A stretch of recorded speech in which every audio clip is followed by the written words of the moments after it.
अस्सलाम वालेकुम viewers, welcome back to quick cooking by Sara. आज हम बना रहे हैं सबकी मनपसंद बहुत ही मज़ेदार और खस्ता नान खताई। नान खताई हमारे देसी कुकीज़ हैं और शाम की चाय के साथ इनको खाएं तो चाय का मज़ा तो बाला हो जाता है। इसको बनाने के लिए सबसे पहले हमने लिया है 1 कप घी और उसके अंदर हम डालेंगे 1 कप आइसिंग शुगर। अगर आपके पास आइसिंग शुगर नहीं है तो आप घर में जो चीनी मौजूद होती है उसको ग्राइंडर में पीस के इस्तेमाल कर सकते हैं। घी हमें मेल्टेड फॉर्म में नहीं इस्तेमाल करना, इसलिए घी को आप 1 कप में ले लें और 15 से 20 मिनट के लिए उसको फ्रीज़र में रख दें। उसके बाद ये होगा कि वो थोड़ा सा सॉलिडिफाई हो जाएगा और थोड़ा सॉफ्ट रहेगा। इन दोनों चीज़ों को अच्छे तरीके से हम मिक्स करेंगे। आप चाहें तो बीटर की मदद से भी कर सकते हैं।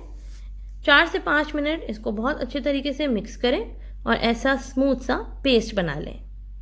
अब हम इसके अंदर डालेंगे 1.5 कप मैदा, 2 टेबलस्पून हमने डाली है सूजी, 1/4 कप हमने डाला है बेसन। अब हम डालेंगे इसके अंदर 2 टीस्पून बेकिंग पाउडर और 1 टीस्पून इलायची पाउडर। हमने बेसन और मैदे को छान के डाला है। छानने से ये होगा कि इनके अंदर अगर कुछ गुठलियाँ वगैरह हैं तो वो भी ख़त्म हो जाएंगी और इससे एक एयर शामिल हो जाती है मैदे में और बेसन में, तो आपकी नान खताइयाँ बहुत अच्छी सी फूलेंगी। इन तमाम इंग्रेडिएंट्स को हम बहुत अच्छे तरीके से मिक्स कर लेंगे और इसका अच्छा सा सॉफ्ट सा डो बना लेंगे। हाथ की मदद से इसको अच्छे तरीके से मिक्स करें। इसका डो आटे की तरह सख्त सा नहीं होता, सॉफ्ट ही होता है। डो बनाने के बाद हम इसको 30 मिनट के लिए ढक के फ्रिज में रख देंगे तो ये बहुत अच्छा सा सेटल हो जाएगा। 30 मिनट के बाद आप इसको फ्रिज से निकाल लें और इसमें 2-3 हाथ और मारें। ये बहुत अच्छा सा सॉफ्ट सा स्मूथ सा डो बन गया है इसका, और ये अब इतना सॉफ्ट नहीं है, अच्छा सा डो हमारा बन गया है। अब हम इसकी अच्छी सी राउंड राउंड बॉल्स बना लेंगे। बहुत छोटी भी नहीं बनानी और बहुत बड़ी भी, आपकी मर्ज़ी है। अगर आपको बड़ी अच्छी लगती हैं तो आप बड़ी भी बना सकते हैं। मैंने मीडियम साइज़ की बॉल्स बनाई हैं। मैंने बिल्कुल फैला के कुकीज़ की तरह नहीं बनाया है, ये जब बेक होंगे तो ये खुद ही फैलेंगे। बेकिंग ट्रे में हमने बटर पेपर लगा लिया है, उसके ऊपर ऑयल लगाने की ज़रूरत नहीं होती।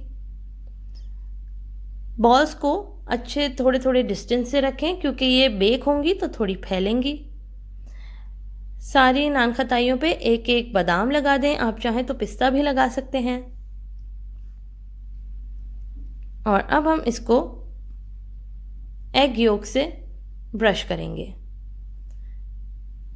जर्दी ब्रश की मदद से सारी नान खताइयों के ऊपर लगा दें। इससे येलो कलर का इसका बड़ा अच्छा सा क्रस्ट फॉर्म हो जाता है और ये बहुत ही खूबसूरत लगती हैं। अवन को हमने पहले से गरम करने के लिए रख दिया था, प्री हीट कर लिया था अवन को। अब हम इन नान खताइयों को बेक करने के लिए रख देंगे। हम 25 मिनट के लिए नान खताई को बेक करेंगे तो ये तैयार हो जाएंगी।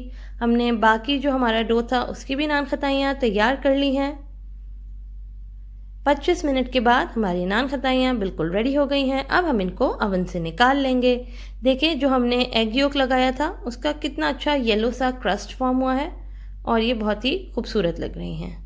नीचे से ये हल्की सी ब्राउन हो जाएंगी। ये देखें कितनी प्यारी शक्ल आई है इनकी, ऊपर से भी कितनी अच्छी लग रही हैं और नीचे से बहुत अच्छी सी ब्राउन हो गई हैं। अब हम इनको कूलिंग रैक पे रख के ठंडा कर लेंगे और गर्मा गर्म चाय के साथ एंजॉय करेंगे। आपको हमारी ये रेसिपी कैसी लगी हमें फीडबैक ज़रूर दीजिएगा। हमने जो डो बनाया था उससे हमारी 18 नान खताइयाँ तैयार हुई हैं। ये देखें, मैं आपको एक तोड़ के भी दिखाती हूँ। ये देखें कितनी अच्छी, ऊपर से बहुत ही क्रंची और अंदर से नरम।